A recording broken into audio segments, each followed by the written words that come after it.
Good evening. You don't need to do anything right now. You don't need to remember any of this. There will not be a test. Tonight, we are simply going to walk very slowly through a logistics problem, possibly the largest logistics problem ever attempted.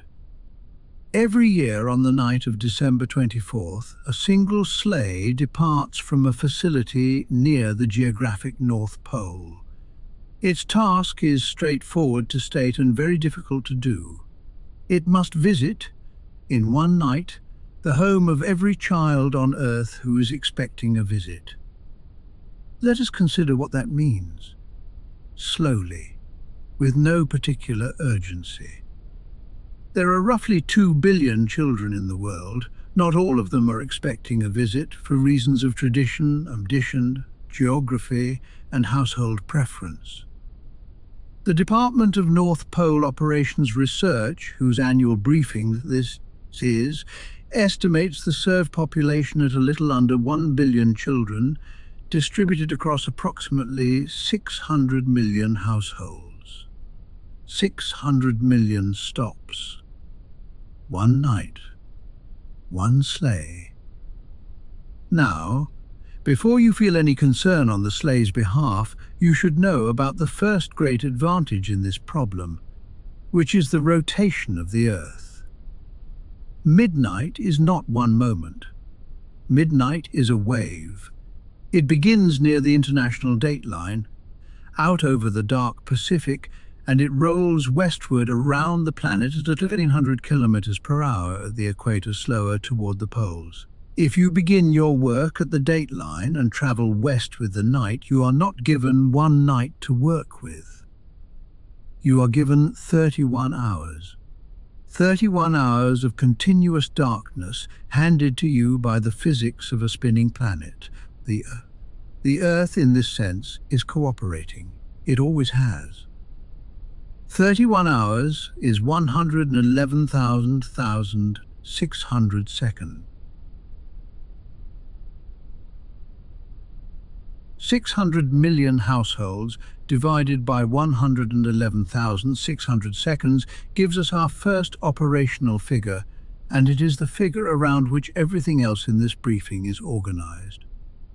5,400 households per second. Every second for 31 hours. You may notice that this sounds impossible. That is a reasonable observation, and the department receives it every year. The department's official position is that the schedule has been met every year on record, and that therefore the problem is not whether it can be done, but how the doing is organized. That is what the rest of tonight is about. The organization. Here is the shape of the operation from a distance, the way you might see it from where our sleigh is right now, high above the night side of the planet, where the cities glow like embers scattered on dark water. First, there is the list, a census, updated continuously throughout the year, of every child, every address, every preference, and every chimney. We will visit the archives where the list is kept. Second, there is production.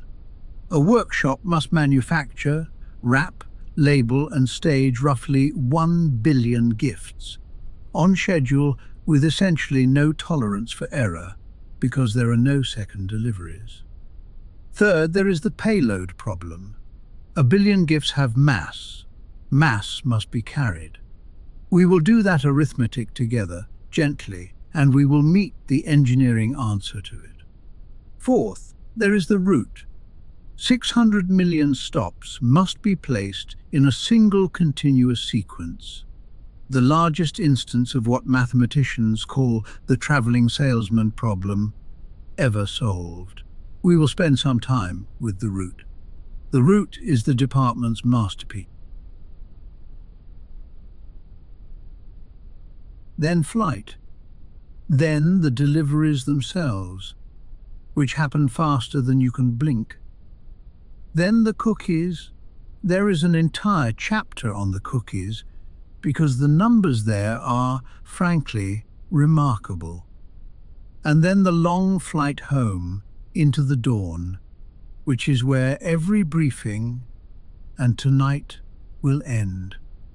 You may wonder, reasonably, how any of this is known. The Department of North Pole Operations Research is an old office, and a small one. It occupies 3 rooms off the main archive, and its staff, there are 9 of them, which the department insists is a coincidence, do not build toys and do not fly. They count.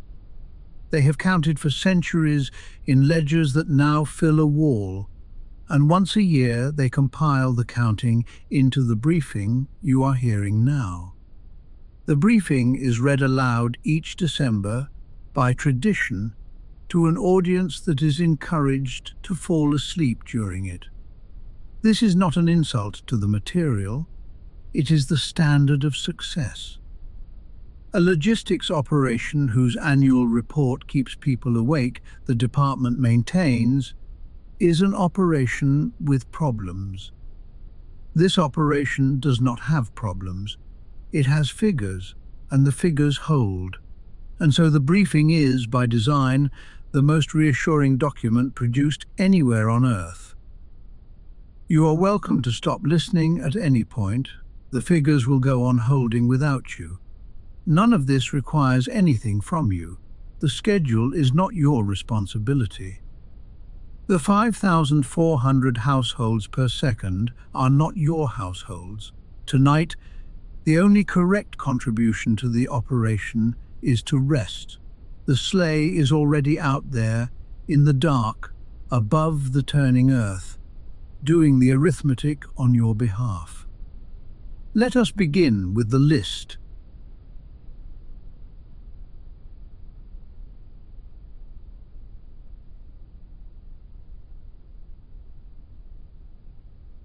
Every operation begins with information. Before a single gift is built, before a single reindeer is harnessed, there is the list. The list is not a piece of paper. It has not been a piece of paper for a very long time. The list is an archive, a hall of ledgers at the northern facility, row after row of shelves receding into warm candlelight, holding the continuously updated records of roughly 2 billion children. 2 billion records. Names, addresses, ages, sizes, where relevant, preferences where known, chimney specifications where applicable, and of course, the classification. Let us talk about the classification, because it is widely misunderstood. The public imagines a binary system. Naughty, nice. A hard line, coldly enforced.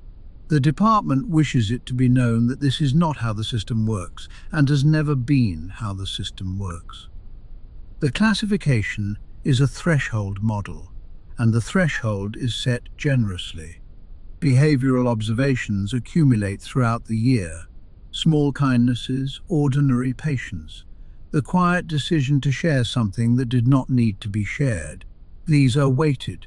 Setbacks are also recorded, but they are weighted lightly, and they decay. A difficult afternoon in March has, by December, effectively vanished from the record. The department's internal guidance on this point is 1 sentence long, and it has not been revised in several centuries. When in doubt, the child is nice. The result is that, in practice, the naughty classification is almost never assigned. The infrastructure for it is maintained, the way a city maintains a snowplow it rarely uses. It exists, it is inspected annually, it sits. Now, the checking. You have heard that the list is checked twice, and you may have assumed this was a matter of thoroughness, or perhaps of ceremony.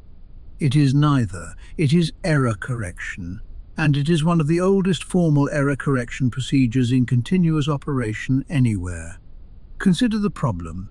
2 billion records, transcribed and updated by a large staff over an entire year. Even a wonderfully careful clerk makes mistakes at some small rate. Suppose the error rate is 1 in 10,000. Across 2 billion records, that is 200,000 errors. 200,000 wrong addresses, misspelled names, gifts assigned to the wrong household, unacceptable. There are no second deliveries. So the entire list is verified once, in October, by a second independent team who never see the first team's notes. Where the two parties agree, the record stands. Where they disagree, the record is escalated and a third senior clerk resolves it. Two independent passes reduce that error rate from 1 in 10,000 to roughly 1 in 100 million. Across the whole list, that leaves perhaps 20 unresolved errors. And those 20 are precisely the ones the senior clerks find. Check twice, not because anyone doubted the first check, because arithmetic says 2 checks is what the job requires. There is one more thing to know about the list, and then we will let the archive go dark for the night. The list is sorted geographically, not alphabetically, not by age, by position on the surface of the Earth, ordered westward, beginning at the international dateline. This detail seems small. It is not small. It means that on the night itself, the list is not a reference document. It is the root in embryonic form.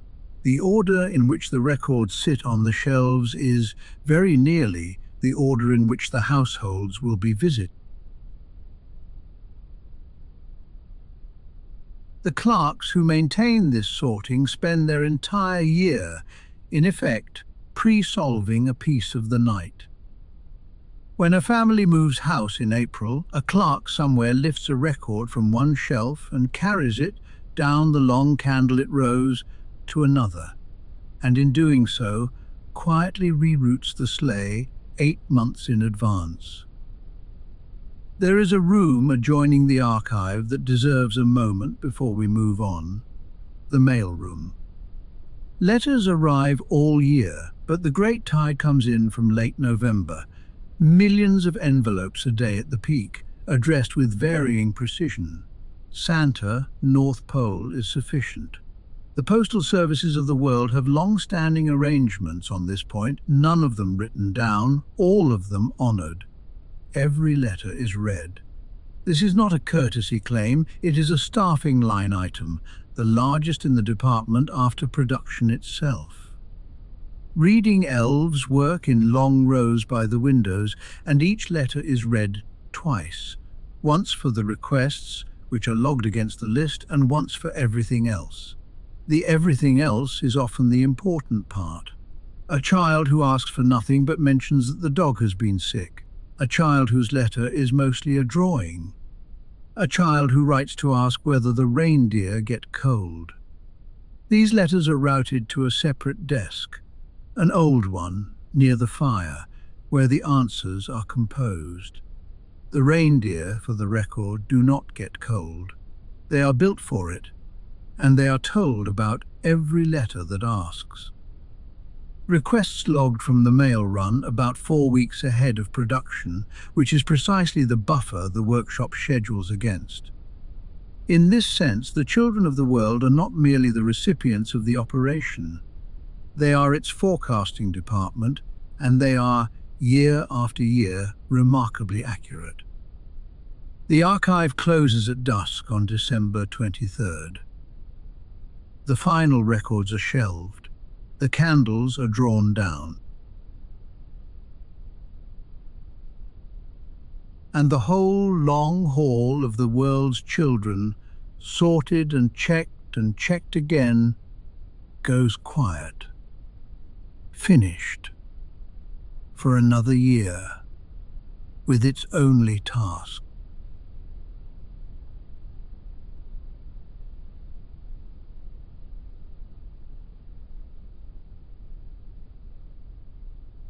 South of the archive, a short walk through the snow, past the stables, is the workshop. The workshop runs all year. It has to. Let us do the production arithmetic calmly, and you will see why. 1 billion gifts, give or take, must exist by the evening of December 24th. A year contains about 31.5 million seconds. If the workshop ran every second of the year, it would need to complete roughly 32 gifts per second around the clock from the 1st of January onward. The workshop does not run every second of the year. Elves take holidays, equipment is serviced. The first 2 weeks of January are, by long tradition, very quiet. So the practical rate across the working year is closer to 40 gifts per second. 40 gifts per second, every second, for 11.5 months. The floor is organized into lines, and the lines are organized by material, because material determines pace. Wooden toys are the oldest lines and the slowest, and the department has never tried to hurry them. A wooden train is carved, sanded, oiled, and set aside to rest. The wood likes to rest before its wheels are fitted. These lines produce a small fraction of total volume and consume a large fraction of total pride. Soft goods, the bears, the rabbits, the elephants, Tichon Varthas, in long rows of workbenches where the lamplight catches drifting threads in the air like slow snow. Then the modern lines, which the department does not discuss in detail, except to confirm that they exist, that they are staffed by elves with unusual patience for small screws, and that they meet the schedule. A word about the staffing, because 40 gifts per second is not achieved by machines. It is achieved by a schedule. The workshop runs 3 shifts. The day shift is the largest and the loudest, as loud as the workshop ever gets, which is roughly the volume of a busy library. The evening shift is smaller and steadier, and the night shift, the smallest, is by tradition staffed by the senior elves, the ones with centuries of bench time who prefer the quiet and have earned the choice. Nothing is handed over in a hurry. Between shifts, there is a 15-minute overlap in which the outgoing bench walks the incoming bench through the state of the work, what is drying, what is resting, which batch the sampler flagged. The overlap is protected time. Production pauses for it. The department calculated, long ago, that 15 minutes of talking prevents hours of reworking, and the arithmetic has never needed revisiting. There is also, in every corner of the floor, a kettle. This is not incidental. Cocoa consumption in the workshop is tracked as an operational metric. It rises through autumn along a curve so reliable that the planners once used it during a records outage to reconstruct the production calendar. The reconstruction was accurate to within a day. Every line feeds into wrapping, and wrapping is where the visitors always stop walking. Wrapping is done by hand, all of it. The department has evaluated wrapping machines 11 times over the decades and rejected them 11 times, always for the same recorded reason. The corners were adequate, and adequate corners are not the standard. A trained wrapping elf completes a standard box in 11 seconds, including the ribbon. The fastest recorded time, set some years ago at the Winter Games, is 4.1 seconds, though the department notes, a little stiffly, that competition wrapping is not production wrapping. From wrapping, gifts move to staging. A warehouse sorted, like the list, geographically, westward from the date line. The gift destined for the very first rooftop of the night sits nearest the doors. A word about quality control, because there are no second deliveries, and everyone on the floor knows it. The department does not inspect every gift. At 40 gifts per second, that would be impossible. Instead, it samples. One gift in every 200 is pulled from the line and examined completely. Seams, paint, wheels, ribbon. If the sampled gift passes, the batch flows on. If it fails, the entire batch is recalled and reworked, and the line pauses, and somewhere a very calm elf supervisor walks over to find out why. The lines dislike pausing, so the lines do not fail. In the most recent production year, the recorded defect rate at final staging was 0.000004%, about 4,000 gifts in a billion, every one of which was caught, reworked, rewrapped, and shelved before December. The workshop's motto is "Sitch donna abana the floor of the floor" in thread that has been re-sewn many times over the years. It says, "Every one is the only one," meaning to the operation a billion gifts, to each child exactly one. The lamps over the workbenches stay warm through the night shift. The floor hums quietly at 40 gifts per second. And the staging warehouse fills, shelf by shelf, westward, all year long.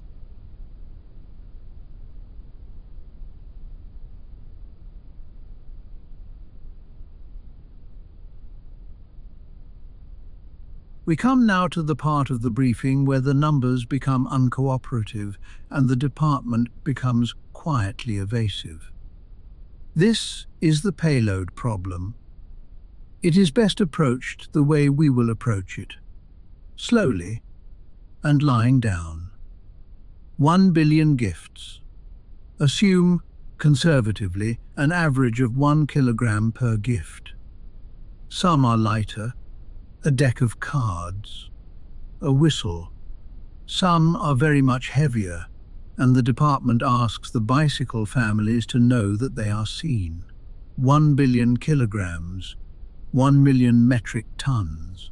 For a sense of scale, 1 million tons is roughly the mass of 10 fully loaded aircraft carriers. It is the mass of 100 Eiffel Towers. It is, by any conventional reading, not a payload, it is cargo infrastructure. The sleigh, at rest in the launch yard, is 9 meters long.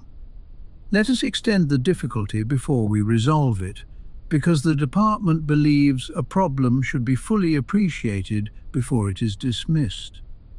A reindeer, a strong one, a working animal in good condition, can pull perhaps 150 kilograms across snow, conventional reindeer.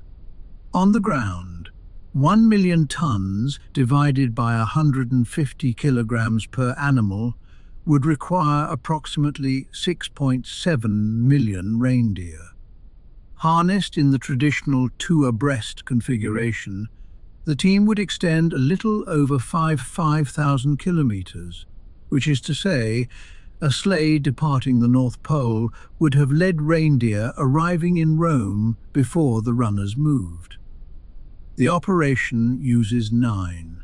Here the briefing reaches the phrase "you have been waiting for," the phrase that appears throughout the department's engineering documents, always in the same dry typeface, never with further explanation. The compression factor. The compression factor is the engineering answer to the payload problem. Its precise mechanism is outside the scope of this briefing and, the department would add, outside the scope of every briefing. What is documented is its effect. Cargo aboard the sleigh occupies a small fraction of its ordinary volume and imposes a small fraction of its ordinary weight upon the runners.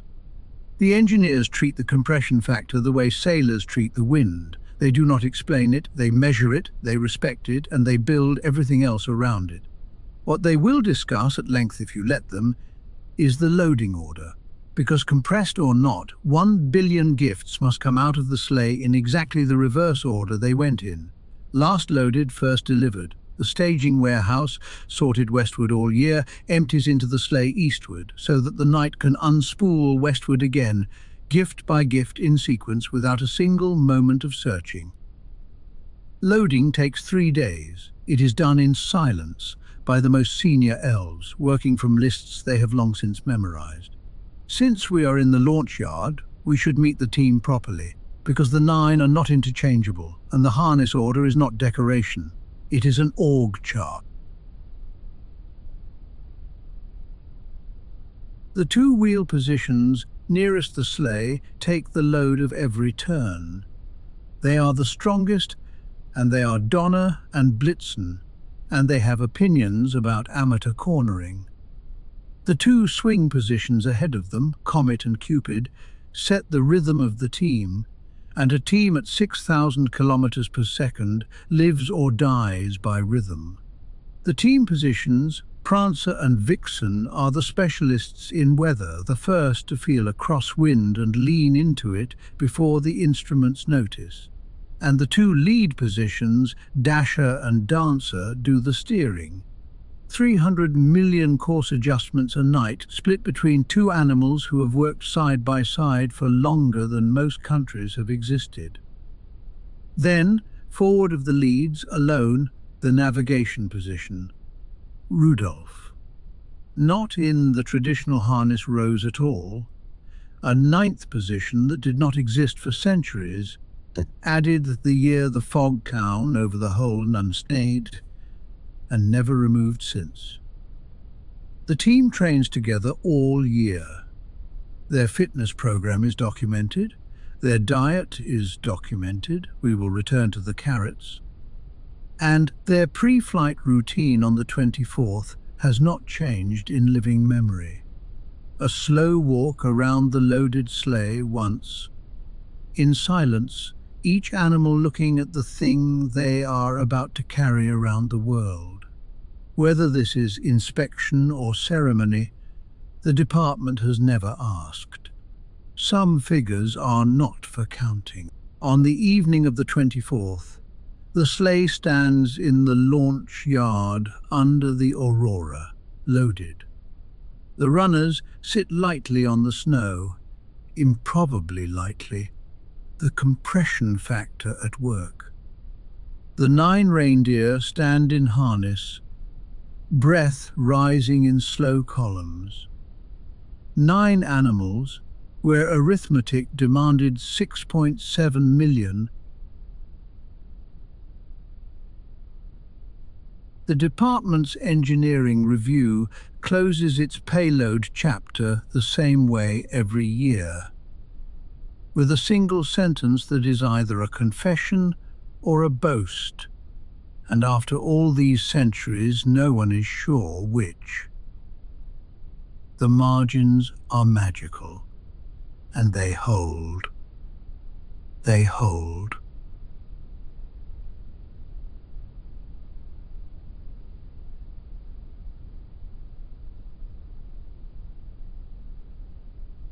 We arrive now at the center of the operation, and the center of this briefing, the route. If the department has a masterpiece, this is it. Not the workshop, for all its 40 gifts per second, not the compression factor, which after all merely works.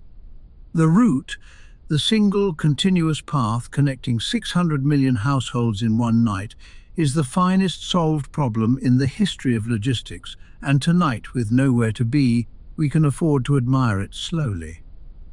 Mathematicians have a name for this kind of problem. They call it the traveling salesman problem. Given a set of stops, find the shortest path that visits every one. It sounds simple. It is famously, monstrously hard, and what makes it hard is not the size of the map, but the number of possible orderings. With 10 stops, there are about 3 million possible routes. With 20 stops, more routes than seconds since the formation of the Earth. With 600 million stops, the number of possible routes exceeds comfortably the number of atoms in the observable universe, multiplied by itself several times over.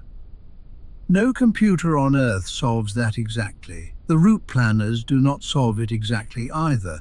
This is the first secret of the route. It does not need to be perfect. It needs to be good enough to finish before dawn, and good enough, it turns out, is a thing that patience can build. The planners begin with the gift the Earth gave us in Chapter 1, the rotating planet, the 31-hour night rolling westward. That single fact collapses the problem's shape. The route is not free to wander the globe. It must ride the wave of midnight west. So the planners slice the world into narrow bands of longitude, long vertical ribbons of planet, each about 15 minutes of darkness wide. And the impossible global problem becomes a chain of merely enormous regional ones, taken strictly in order, east to west. Within each ribbon, the sorting clerks of Chapter 2 have already done the course work. The records sit on their shelves in near-route order. The planners refine from there, village by village, street by street, favouring long, smooth arcs over jagged doubling back. Because at operational speeds, turning is expensive and gliding is nearly free. The refinement runs for 11 months. The route for next Christmas began computing before last Christmas was fully unpacked. The route is not merely computed, it is rehearsed. Beginning in September, on moonless nights, the team flies segments of the coming route at reduced speed, one ribbon at a time, high and quiet, confirming what the maps claim. New construction is logged. A water tower that was not there in June. A tall crane over a city centre, lit red, noted and margined. The reindeer, the pilots insist, remember terrain better than any chart. And the rehearsals are as much for them as for the plan. 9 animals building, pass by pass, a memory of the whole dark world. The rehearsal reports flow back to the map table, and the planners fold each one into the route, and the route gets a little smoother and a little surer every week of autumn. By mid-December, there is nothing left to rehearse. There is only weather. And weather. There is always weather. A storm over the North Atlantic. Fog in a valley. These cannot be planned in June, so the route carries redundancy. At thousands of junctions, prepared alternates branch off the main line, detours computed in advance, sized in seconds. On the night, the route is not one path. It is one path wearing a coat of 10,000 spares. The recorded diversions on a typical run number a few hundred. The recorded missed households on every run on file, number 0. The route was not always this good. The department keeps the old ones, and on quiet afternoons the planners take them out, the way musicians listen to their early recordings. The oldest surviving route on file is a single sheet of vellum, centuries old, covering what was then the served world. It is, by modern standards, a scandal. It crosses itself 11 times. It visits one valley twice and a neighbouring valley not at all until nearly dawn. The margin carries a note in an exasperated medieval hand that the archivists have translated roughly as, "We shall do better." They did.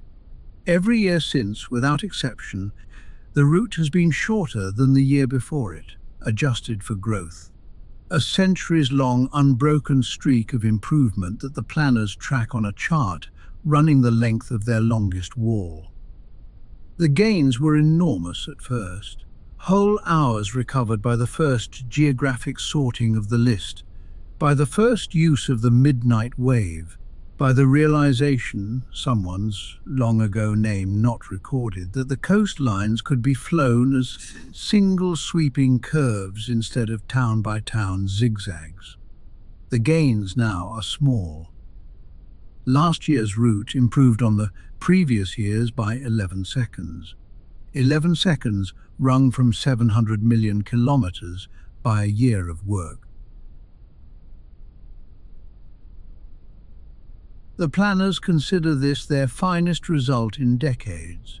11 seconds, they will tell you, is 59,000 households of margin. 11 seconds is a snowstorm you can now afford. Nothing wrung from the route is ever small, because the night it protects is not small. The chart on the long wall has room, the planners note, for several more centuries. They expect to need it. One's to close the chapter, and then we will let the map table dim. The final route, laid end to end, measures a little over 700 million kilometers. That is farther than the distance from the Earth to the Sun, and most of the way back, flown in 31 hours. Threading along the way 600 million rooftops, in order, without one wasted turn. The planners sign the finished route on December 20th, roll it and carry it to the sleigh. It is, they will tell you quietly, because modesty is policy, not the shortest possible path. Merely the finest one ever flown.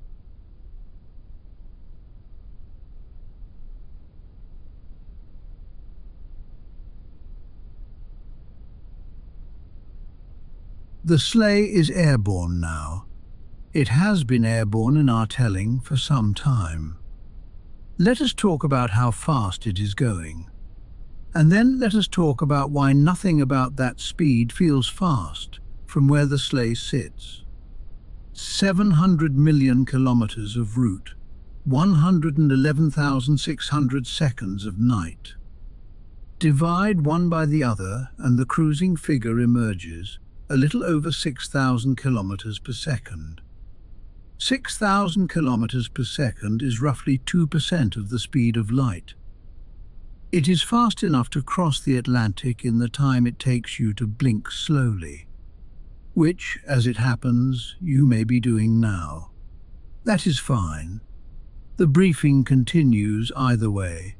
At such speeds, the air becomes a serious conversation. An ordinary object at 6,000 kilometers per second does not fly through air so much as detonate against it.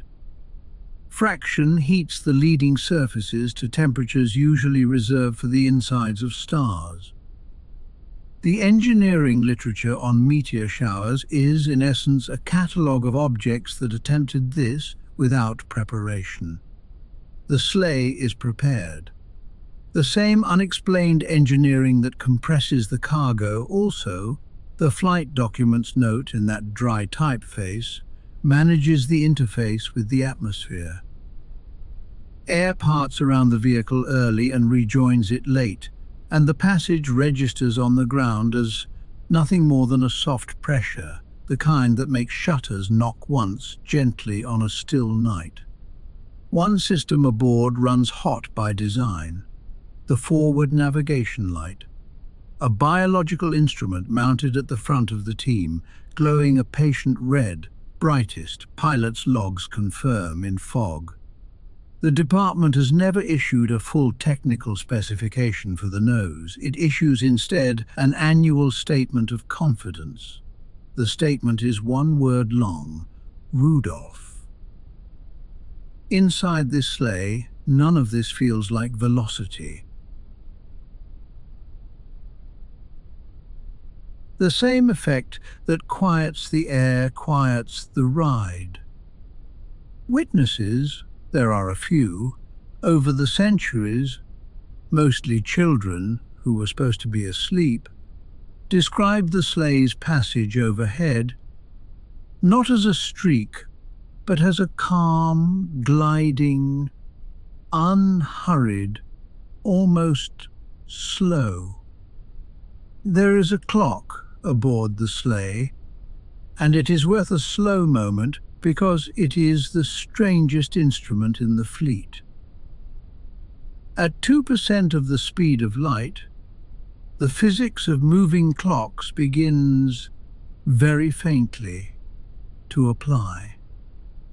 Over the whole 31-hour run, the sleigh's clock and the workshop's clock drift apart by a small fraction of a second.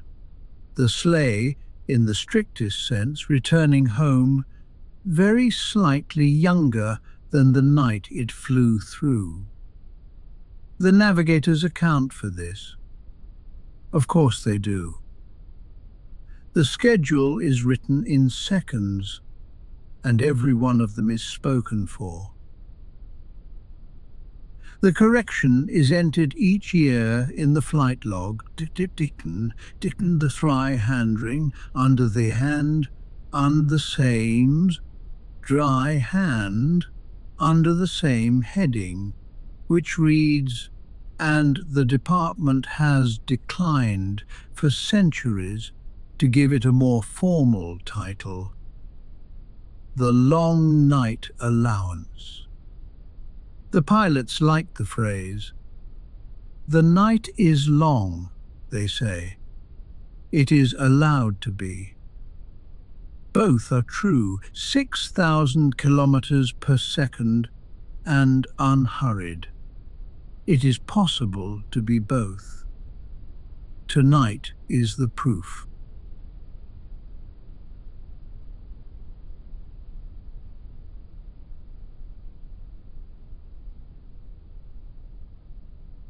We should speak briefly and quietly about what happens at each house. 5,400 households per second, you will remember, which allocates to each household a budget of 1/5,400th of a second. 185 microseconds per home. In 185 microseconds, a hummingbird's wing moves less than the width of a hair, and in that same interval the operation must descend, enter, place, sample, we will come to the sampling, and depart. The department's position on how this is accomplished has been consistent for centuries, and it is this: time, inside the visit, is not experienced at the operational rate. From the rooftop's point of view, the visit takes 185 microseconds. From inside the visit, there is no hurry at all. There is time to step down the chimney, or through whatever the house offers. The operation is flexible on entrances and has never once been defeated by central heating. Time to cross the room without disturbing the dog. Time to place each gift, not drop it. Time to arrange the ribbon. Time, even, to pause a moment by the tree. The engineers call this the dwell envelope and decline to elaborate. The pilots call it the quiet part. It is, by every account, the reason the job is loved. The dwell envelope also absorbs what the manuals call household variables and what the pilots call the dog. Every home is different, and the operation has seen all of them. Dogs, which wake for everything, do not wake for this. The visit sits below the threshold of even a terrier's vigilance, though the logs note that dogs frequently dream mid-visit of something pleasant and thump their tails once. Cats are a different file. Cats, the manuals state without further comment, are aware and have elected not to be involved. Modern homes add modern variables: motion sensors, cameras, alarm panels. The department's position on home security is one of warm, professional respect. The systems are well made, they are doing their jobs, and the visit, occurring as it does inside 185 microseconds, simply falls between two frames of any camera ever manufactured. Nothing is defeated. Nothing is to be, nothing needs to be. The operation and the alarm industry have coexisted for decades without a single incident report on either side, which both parties regard as a perfect record. And in a few million homes each year, there is the most delicate variable of all: a child, awake, listening. The manuals devote 40 pages to this scenario. The summary is gentle, the visit proceeds, the child hears, at most, what might be a bell, or might be the house settling, and the operation's oldest rule applies, the one written before any of the others. A watching child is never caught watching, but is never, ever skipped. Placement follows rules. The rules are old. Largest gifts to the back. Fragile gifts shielded. Stockings filled from the toe upward, oranges last, so the shape reads correctly from across the room in morning light. Every placement is done once, correctly, without searching, because the cargo left the sleigh in perfect route order, because the warehouse loaded it in reverse, because the clerk sorted the shelves westward all year. Every chapter of this briefing, you may notice, was always about this moment. One room, one tree. 185 microseconds, with no hurry in them anywhere. Then the room is empty again, and was never otherwise, and the operation is 300 houses further west.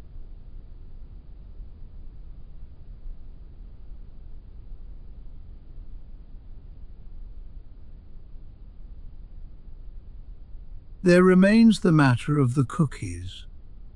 The department maintains a full analytical file on this subject. It is the only file in the archive with crumbs in the binding, and the staff consider this a mark of scholarly rigor. The figures. Roughly 30% of served households set out refreshments. That is 180 million plates. The standard plate holds 2 cookies and a small glass of milk.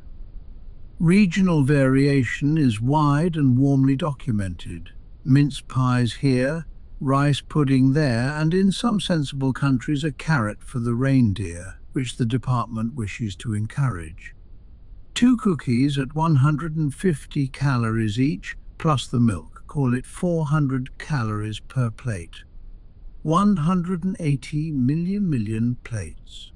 72 billion calories in one night. 72 billion calories is the annual energy intake of a mid-sized city, consumed between dusk and dawn, one bite at a time, at rooftop level. The file addresses the obvious question with the operation's usual method, the sampling protocol. Not every cookie is eaten. Every cookie is sampled. A bite, sometimes 2, taken inside the dwell envelope where there is time to taste properly. The bite matters. Children check. The evidence of the bite is, the file states plainly, a deliverable of the operation, no less than the gifts. As for the energy itself, the file summary is brief, and the department stands by it. The route is 700 million kilometers. The fuel is provided by the households. The system is elegant. Further study is not required. The file's appendix concerns the carrots, and the department asks that it not be skipped, because the reindeer certainly do not skip it. Carrots in Eatland was intestine imperative. The light of this instantly omegos from Maldiveroides in improved wedled, strig, a not gradidum, Eindridge crossal distiglance, defodis frankrity into segment, bedis 1 million tyrants. The rate of datedness to compare find close prain to find ants, with an insupriest by the acravid.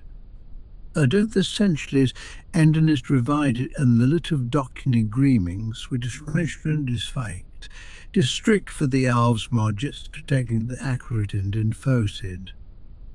Strict 1. Explain.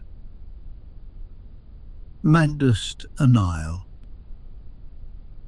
For the sake of this syndrome probed with prelistic cringe and thampoid. Licet pro than nimmening statid skate, it is or be hangwods, slivaches, and eapop the sun new graham. Between the thens now. Here a stum ware pundage. Spieled be this finding, confirmed annually.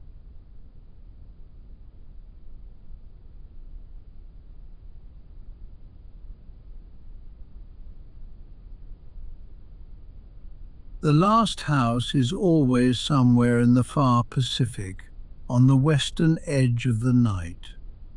One rooftop, one tree. 185 microseconds, unhurried, like all the rest. 1,000,000 tons at dusk. Nothing at dawn. The runners at dawn. The runners ride high, the reindeer feel it, the pilots say. The whole rig goes light and glad and slow. There is no schedule anymore. The schedule is finished. It finished on time, the way it always does. The route home is not computed, it is simply north. Behind the sleigh, the sun is coming up over the dateline, where the work began. Ahead, the sky is still dark, and the stars are still out, and the pole light is burning the way a porch light burns. 600 million households asleep below, every one of them visited. Every stocking reads correctly from across the room. The reindeer are flying slowly now. There is no reason not to. Rudolph's light is dimmed to a soft ember. Fog is no longer anyone's concern. Somewhere over the Arctic, the pilot makes the final entry in the flight log. The same entry every year in the same steady hand. All stops complete, no exceptions. Weather cooperated, eventually. Beginning descent. The sleigh is down. The yard is quiet.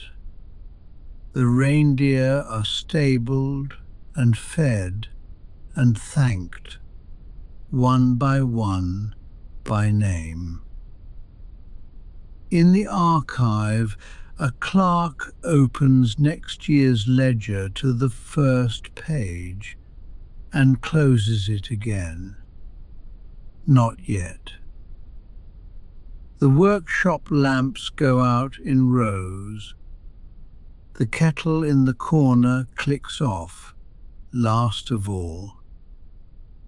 The list is empty now, in the only way it is ever empty, every name on it answered.